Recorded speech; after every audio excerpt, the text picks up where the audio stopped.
দৃশ্যটো দেখিয়ে আপোনালোকে অনুমান কৰিব পাৰিছে যে বৰ্তমানৰ যি শাসকীয় চৰকাৰ বিজেপি নেতৃত্বাধীন চৰকাৰ এই চৰকাৰখনে সৰ্বসাধাৰণ ৰাইজৰ সৰ্বাংগীন উন্নয়নৰ কথা কৈ আছে, বাট পথৰ উন্নয়নৰ কথা কৈছে, খোৱা পানীৰ ব্যৱস্থাৰ কথা কৈছে, বিভিন্ন ধৰণৰ সেইমতে আঁচনি ৰূপায়ণ কৰিছে।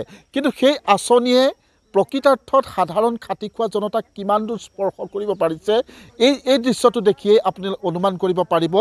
চাওক, গ্ৰামাঞ্চলৰ যিসমূহ বাট পথ সেই বাট পথৰ বহু স্থানত আজিও কিন্তু উন্নয়নৰ আঁচোৰ নপৰিলে।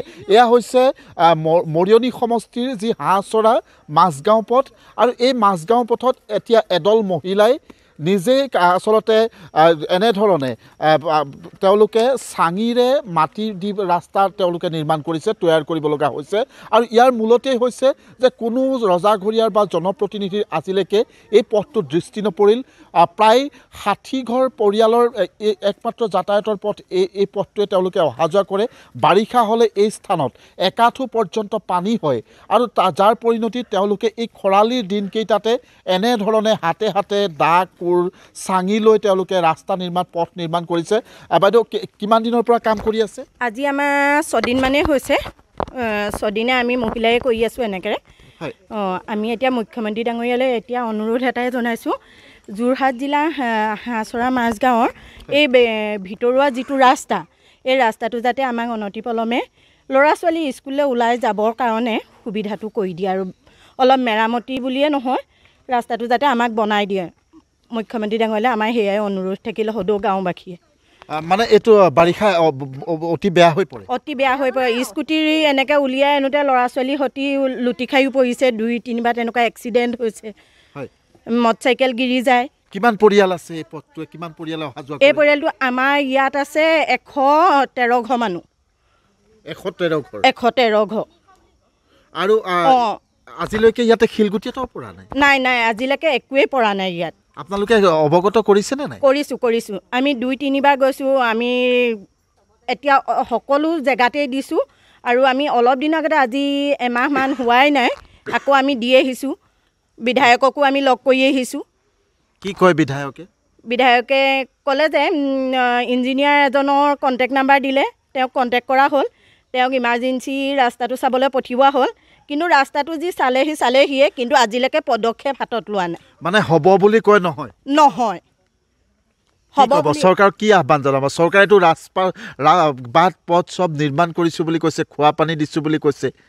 এতিয়া আমাৰ এনেকুৱা এটা হৈছে, এটা চাইডে পানী এতিয়াও পোৱা নাই, আমিয়ে ভুগি আছোঁ। কাৰণ এতিয়া আমি পানী এনেকুৱা কষ্ট হৈছে, তাৰমানে নাদৰ পানী শুকাই গৈছে, পুখুৰী পানী শুকাই গৈছে, মানে খোৱা পানীও নাই আমাৰ। আমি এতিয়া আৰু 2 দিনমানৰ পিছৰ পৰা আমি কিনিব লাগিব। 20 লিটাৰ বটল আমি কিনিলেহে খাবলৈ পাম পানী। ধন্যবাদ জনাইছোঁ। আপুনি কিবা ক'ব বিচাৰিছে? আয়ুক্ত আছিলে যে পুলক মহন্ত, তেখেতক মানে এপ্লিকেশ্যন দিলোঁ, তেখেত নাই। তেখেতে PA ল'লে, লৈ পেলাই নম্বৰ মোৰে ল'লে, মোবাইলৰ নম্বৰ এটা আপোনালোকে দিয়ক, আমি মাতিম। তাৰপিছত সেয়া দিয়াতে থাকিলে, তেওঁ নাপালোঁ আৰু। আইতা কিবা ক'ব বিচাৰিছিলে? মই ক'বলৈ বিচাৰিছোঁ, এয়া ৰাস্তা পদূলি এয়া অৱস্থা, আমাৰ যি কষ্ট, পানী একদম ইয়াৰ পৰা উভতি বাৰী ভিতৰলৈকে মোৰ ইমান পানী হৈ যায়। অশান্তি ওলোৱাৰ সময়ত কিমান অশান্তি হৈছে। ৰাস্তাৰ কথা লাগিয়ে আছোঁ, তথাপিতো ৰাস্তা আহিবলৈ কয়, আজিলৈকে ৰাস্তা কিন্তু অহা নাই। এয়া অৱস্থা হৈ আছে আমাৰ। মুখ্যমন্ত্ৰীয়েতো মহিলাৰ কাৰণে বহুত কিবা কিবি কৰিছে, ঢেৰ দি আছে, ঢেৰ কৈ আছে। আমি নাই পোৱা যে, অহা নাই যে, একো পোৱা নাই নহয়। আমি ৰাস্তাটোৱেই নাই, আচল ৰাস্তাই নাই। ওলাম কেনি? বানপানীৰ সমস্যা আমাৰ। নিশ্চয়। মই দেখুৱাইছোঁ, মোৰ সতীৰ্থই দেখুৱাইছে যে এই পথটো চাওক, মই কৈছোঁ যে 113টা পৰিয়ালৰ এই পথটোৱে অহা যোৱা কৰে, আৰু তেওঁলোকৰ বাৰিষা অতি দুৰ্বিষহ হৈ পৰে। এই পথেৰে অহা যোৱা কৰিব নোৱাৰা এটা পৰিৱেশৰ সূচনা হয়, আৰু যাক লৈ তেখেতসকলে আজিৰ তাৰিখত তেওঁলোকে এনেধৰণে হাতে কামে কোৰে কটাৰীয়ে এইদৰে লাগিব লগা হৈছে। অকণমান থিয় হৈ দিলে সুবিধা হ'ব। কি ক'ব?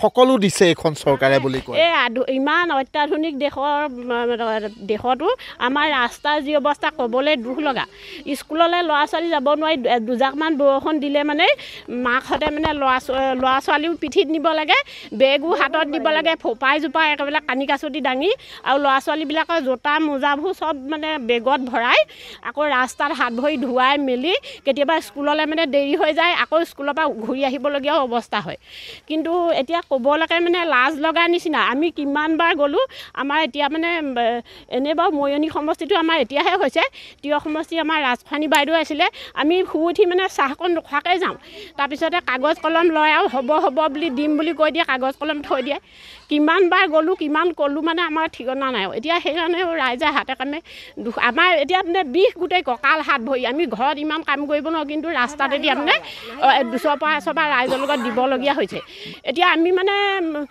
ভোট দিবৰ সময়ত আমাৰ মানে ভোট খুজিবলৈ আহিলে আমি একদম হেৰি হৈ যায় আৰু ভোটটো খুজিবলৈ আহিলে নহয় বিশেষকৈ আমাৰ অহা যোৱা ৰাস্তা মানে ভোটৰ সময়ত আহে ভোটৰ সময়ত ঢেৰ চব কিবা কিবি দিয়ে আৰু ধৰি লওক তেতিয়া হাতে মুখে ঢেৰ দিয়ে কিন্তু এয়াহে আপোনালোকেতো দেখিলে আমিনো আৰু কি ক'ম আৰু গতিকে আমি মুখ্যমন্ত্ৰী ডাঙৰীয়াক এটাই মানে অনুৰোধ কৰিছোঁ আমাৰ যাতে ৰাস্তাটো ব্যৱস্থা কৰি দিলে আমি নথৈ মানে কৃতাৰ্থ হ'ম বুলি ভাবিছোঁ ধন্যবাদ জনাইছোঁ আপোনাক এয়া আছিলে এইসকল আচলতে এই গাঁওখনৰ যি 113 ঘৰ পৰিয়ালৰ একাংশ মহিলা যিসকল মহিলাই মই কৈছোঁৱে যে দীৰ্ঘদিন ভুগি আছে এই পথৰ দুৰৱস্থাৰ বাবে আৰু খৰালিৰ দিনতে এতিয়া এনেধৰণে কোৰ কটাৰী লৈ তেওঁলোকে পথ নিৰ্মাণ কৰিছে কিন্তু এটা কথা অতি দুৰ্ভাগ্যজনক কথা যে নিৰ্বাচন যেতিয়া আহে নিৰ্বাচনৰ সময়ত সকলো আহে নেতা পালি নেতা আহে এই পথেৰে ধূলি উৰুৱাই প্ৰত্যেকৰে ঘৰে ঘৰে